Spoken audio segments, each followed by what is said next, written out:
आज असेंबली का आखिरी दिन था और मेरे साथ बीजेपी के MLA advocate R S Pathania है। बातचीत करने के लिए आपका बहुत बहुत स्वागत है। किस तरह देखते हैं असेंबली के ये दिन हुए, सेशन लगा, क्या आपको लगता है कि मतलब लोगों के हित में बातचीत हुई, कोई आउटपुट निकला इस सेशन से? वो बच्चों को ट्रेनिंग कराते हैं तो एक होता है वो कैप्सूल कोर्स, तो ये विधानसभा का एक कैप्सूल कोर्स यहाँ पे सरकार की ओर से देखने को मिला।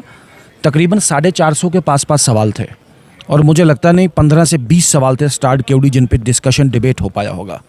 बाकी तकरीबन 430 के पास सवाल थे जो अनअटेंडेड ही चले गए। 50 के पास बिल थे, 5 पे डिस्कशन किया होगा, 45 अगले सेशन में। रेजोल्यूशन सिर्फ 2 पे चर्चा हुई, बाकी सब लैप्स।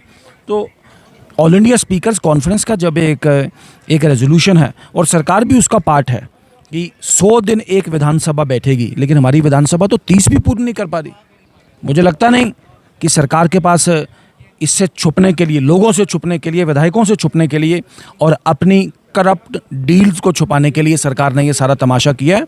इस सरकार के पास जवाब कोई नहीं है। जिस तरीके से उनके नेता अलग थलग हो गए, जिस तरीके से कल एक बहुत बड़ा करप्शन का एक स्कैंडल जो अनफोल्ड किया गया माइनिंग डिपार्टमेंट और विशेषकर पीडब्ल्यूडी डिपार्टमेंट, लूट की जा रही है पब्लिक के पैसे की। वो तो आपको ओपनली चैलेंज कर रहे हैं, आ जाइए दिखाइए कहाँ पे लूट है। देखें, रिटर्न है 22 काम, 22 काम जो सिंगल टेंडर वाले को दिए गए हैं। हम गए हैं सीबी के पास, हम सीबीआई के पास भी जाएंगे और ईडी के पास भी जाएंगे। खासकर माइनिंग वाले विषय पे भी ये कम से कम उभर के आए। पूरे जम्मू कश्मीर में इलीगल माइनिंग का बोलबाला है और लोगों का जो अपने नदी और नाले, ये सारे के सारे बिल्कुल एक इस तरीके से अनफिट और अनफ्रक्चुअस कर दिए कि आप देखिए उनके बेड्स जो है बिल्कुल नंगे हो गए हैं नीचे से। जो अप्रूव्ड माइनिंग ब्लॉक है वहाँ पे सर्वेलेंस रहती है, जो अनअप्रूव्ड इलीगल माइनिंग है वहाँ पे कोई सर्वेलेंस जितना मर्जी करो। ये प्रशासन के साथ मिलके ये इलीगल माइनिंग जो कर जा रही है जम्मू कश्मीर को बहुत तो कहते हैं वो आपकी एडमिनिस्ट्रेशन आपके पास है, वो उनका मान नहीं रहे हैं। देखें, आप कहते हैं कि उनके साथ मिलकर करप्शन कर रहे हैं। हमारे एक लॉ एंड ऑर्डर को छोड़ के गवर्नर महोदय के पास कोई भी डिपार्टमेंट है, माइनिंग डिपार्टमेंट गवर्नर महोदय के पास नहीं, इनके पास है। और सब जानते हैं कि इनके लोग, इनके परिवार से लोग, इनके चहेते लोग पब्लिक डोमेन में क्या क्या कर रहे हैं, एवरीबॉडी नोज।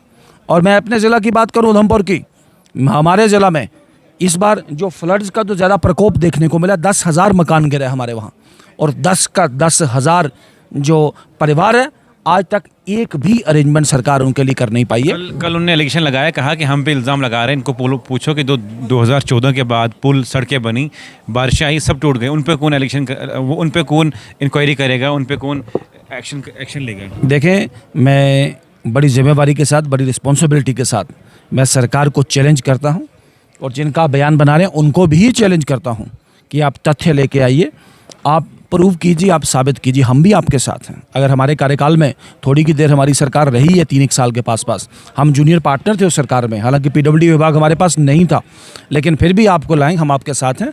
चोरी एक्सपोज की जाए और जिसने लूट खसूट की है उसके खिलाफ उक्त कार्रवाई हो, यही हमारी खर्चात, हमारा एजेंडा, हमारा मिशन और यही भारतीय जनता पार्टी का मूल मंत्र भी है। ना खाएंगे ना खाने देंगे। लेकिन आप इन पे एलिगेशन लगा रहे हैं और जब राज्यसभा के इलेक्शन हुए उसके अगले दिन आप पे एलिगेशन लगे वोट चोरी के।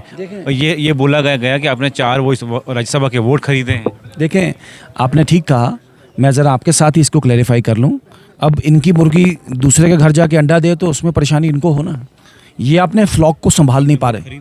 एब्सोल्युटली नॉट, बिल्कुल नहीं। Bharatiya Janata party floor cross में और लेन देन में, आयाराम गयाराम वाले पॉलिटिक्स में बिल्कुल भी यकीन नहीं करती। ज़मीर के नाम पे वोट भारतीय जनता पार्टी ने ज़रूर मांगा और राज्यसभा में चूंकि पार्टी का विप नहीं होता, इन्होंने विप भी इशू किया, लेकिन उसके बावजूद भी अगर इनके विधायक इनके कहने पे वोट नहीं दे रहे तो इसका मतलब कहीं ना कहीं कन्फ्यूजन तो है।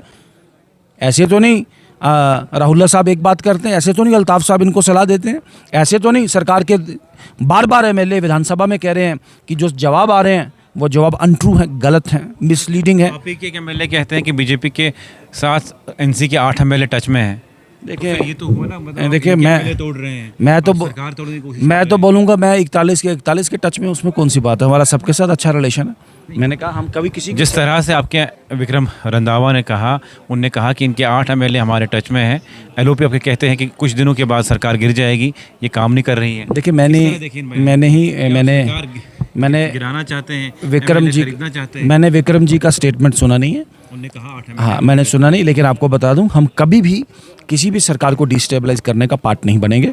हाँ, सरकार अगर अपने वजन पे, अपने वेट से अगर गिरती है तो Bharatiya Janata party principal opposition party है, तो उस वक्त देखेंगे, पार्टी हाईकमान के साथ बात की जाएगी क्या है, और वो जो भी फैसला होगा वो सबसे पहले आपको सबसे पहले बताऊंगा मैं, लेकिन अभी फ़िलहाल हमारा कोई ऐसा प्लान नहीं है। ये बताइए कि जिस तरह से एनसी के एमएलए खुद ही इनको असेंबली में कह रहे हैं कि एलजी के दौर में सही था, जब मंत्री आए तो हमारे लोगों को तंग किया जा रहा है, मियां मेहर अली कह रहे हैं, और एमपी आगरहोला कहते हैं कि जो साल में वादे किए थे वो पूरे नहीं किए, तो बडगाम में कैंपेन करने जाऊंगा नहीं। बिल्कुल किस ठीक तरह है, देखते हैं इन चीज़ों आप बिल्कुल ठीक कह रहे हैं। यही हमारा प्रिंसिपल जो अपोजिशन है इस सरकार का, कि एक भी गारंटी जो उन्होंने अपने मैनिफेस्टो में मानी थी उसको पूरा करने में सरकार नाकाम रही है, विफल रही है। और ओवरऑल जो मियां मेहर अली साहब का या जफ़र साहब का दर्द बिल्कुल ठीक है। जितने भी जंगलात में लोग हैं, मेरे इलाके में भी लोग हैं, गुजर हैं, बकरवाल, उनको तो ऐसे जैसे वो को मिलिटेंट या अफ़गान या पाकिस्तान या पता नहीं कहाँ को तालिबान से आए हैं यहाँ पे। आज तक उनके मकान गिर गए हैं, सरकार ऑर्डर नहीं कर पाई कि वो नया मकान के लिए उनको ज़मीन देगी कि नहीं देगी। जो स्टेट लैंड पे थे उनको ज़मीन देगी कि ना देगी। जिनको 5 मरले देनी है कहाँ देगी, कैसे देगी, उसकी मॉडलिटीज़ क्या होगी, उसको अभी तक मीमो इशू नहीं कर पाई है सरकार। ये अपने आप में फेलियर सरकार है जो अपनी डिलीवरी लोगों में बता नहीं पाई है। हम इस सरकार की एग्जिस्टेंस को चैलेंज करते हैं और बार बार आपके माध्यम से कहेंगे कि ये सरकार अपनी गारंटीज़ को पूरा करे और अपनी कमिटमेंट्स पे पूरा उतरे। लेकिन जो डेली वेजर्स हैं, कैजुअल लेबर एम्प्लॉयज़ हैं, वोकेशनल टीचर्स हैं, ट्रेनर्स हैं, वो कह रहे थे कि हमें रेगुलाइज़ किया जाए, क्योंकि कुछ लोग रेगुलाइज नहीं हुए हैं, कुछ लोग चाहते हैं कि सैलरी अनाउंसमेंट हो जाए। उनको क्या कुछ मिलेगा? देखें, बड़ी बातचीत हुई, मैंने सवाल लगाया था, आज ही लगा था मेरा सवाल। मैंने पूछा कि इनकी गिनती कितनी है, उन्होंने कहा 1 लाख कुछ। आपकी कमेटी ने कितनी बैठक की है? कोई नहीं अभी तक। आपकी कमेटी रिपोर्ट कितने समय में देगी? बिल्कुल नहीं।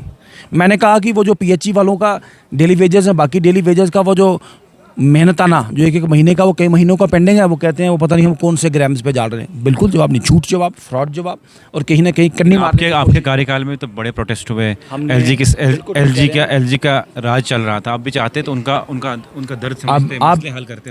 आप बिल्कुल ठीक कह रहे हैं मसूद साहब।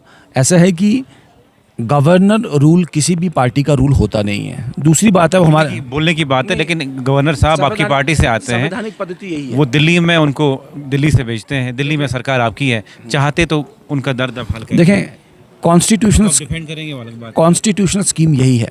गवर्नर का शासन प्रशासन किसी पॉलिटिकल पार्टी का नहीं होता। 3 बरस हम रहे और हमने SRO 20 और SRO 521 वो हम ही ने लाया, और हमने उसमें बिल्कुल हुए, हम मानते हैं उसको, कौन सी बात है, हम उनके साथ खड़े हैं, आज भी खड़े हैं, आज भी सवाल लगाए। पिछली बार भी हमने हाउस बाइकआउट किया और सरकार को बोलते नहीं होता आपसे तो हमें दे दो, हम देखेंगे इसको करके। हमने अपने घोषणा पत्र में कहा इन सबको पक्का करना, और चिंता मत करें, वो वक्त भी जल्द आएगा, समय भी आएगा, मौका भी होगा, दस्तूर भी होगा। एलजी के दौर में दरबार मुंह बंद हुआ, एनसी ने वो दरबार मुंह खोला। देखिए, अब जम्मू में बिजनेस अच्छा चलेगा, लोग वहाँ के बहुत खुश हैं, कहा कि ये बड़ा अच्छा मुंह है। आपने क्या एलजी साहब से बात नहीं की थी कि दरबार मुंह नहीं हो? गवर्नर महोदय ने भी इसको अप्रूव किया है, भारत सरकार की ओर से भी इसको अप्रूवल दिया गया। एक टेस्ट केस, एक टेस्ट हमने उस वक्त भी उठाई। हम आज भी, मैं बोलूँ, दरबार मूव नहीं, दोनों सेक्रेटेरिएट पैरेलल काम करें। हमने उस वक्त भी कहा था, अब भी कह रहे हैं कि दोनों सेक्रेटेरिएट पैरेलल काम करें। ये नहीं हो कि अब यहाँ वो दुकान बंद हो जाए, वो जिसे कहते हैं सेक्रेटेरिएट बंद हो जाए, दरवाजे बंद हो जाए, अब लोगों को जम्मू जाना पड़े। तो रिवॉल्विंग जगह दोनों जगह चले, जिससे कम से कम कश्मीर वाले जिलों की प्रोडक्टिविटी यहाँ आ जाए, जम्मू वाले जिलों की प्रोडक्टिविटी यहाँ आ जाए, और सेक्रेटरीज मिनिस्टर्स दोनों तरफ शटल ऑन करें, जिससे सरकार की प्रेजेंस दोनों जगह बनी रहे। हमने तो कहा था जिस मॉडल पे हमारी राज्य की हाई कोर्ट चलती है उस मॉडल पे सेक्रेटेरिएट को चलाइए। अब ये भी र्यूमर है कि एनसी के एमएलए खुश नहीं है और सरकार 2-4 महीने में ख़त्म हो सकती, टूट सकती है, एलजी रूल लग सकता है। क्या पॉसिबिलिटीज़ हैं? इन र्यूमर्स किस तरह देखते हैं आप? देखिए, मेरे ध्यान में कोई खदशात आया नहीं है। और आपके एमएलए कहते हैं 8 एमएलए बीजेपी के टच में हैं, तो फिर इन र्यूमर्स के जो चल रहे हैं तो वो तो पक्का हो गया फिर र्यूमर्स। देखिए, उमर अब्दुल्ला साहब और उनकी सरकार टोटली फेल हो गई है। अपना विजन, अपना जो एग्जिस्टेंस ज़मीन पे बताने में पूरे तरीके से विफल रही है उमर अब्दुल्ला सरकार। अपना कोई भी विषय आगे उभार नहीं पाई है। मैं स्पेसिफिक और स्पष्ट आपको बता दूं कि ये सरकार अगर अपने दम पे गिरती है, अगर तो हम उसको नहीं गिराएंगे, तो भारतीय जनता पार्टी फिर उसमें देखेगी क्या करना। ये मैं इसको सब्सक्राइब नहीं करूँगा, मैंने उनका बयान देखा नहीं। आप कह रहे हैं विक्रम जी का क्या कह रहे हैं, क्या नहीं कह रहे, लेकिन ये ज़रूर कह सकता हूँ कि ज़्यादा देर ये सरकार चलने वाली नहीं है। चलिए, बहुत बहुत शुक्रिया। मेरे साथ भाजपा के एमएलए RS पठानिया बातचीत करने के लिए थे। आज असेंबली का आखिरी दिन था और सरकार 3-4 महीने में गिर जाएगी, ऐसे र्यूमर्स चल रहे हैं। भाजपा के एमएलए दावा करते हैं कि एनसी के 8 एमएलए हमारे साथ टच में हैं। अब आगे आने वाले टाइम में क्या कुछ होता है और आपकी क्या कुछ राय है, कमेंट सेक्शन में ज़रूर लिखिएगा।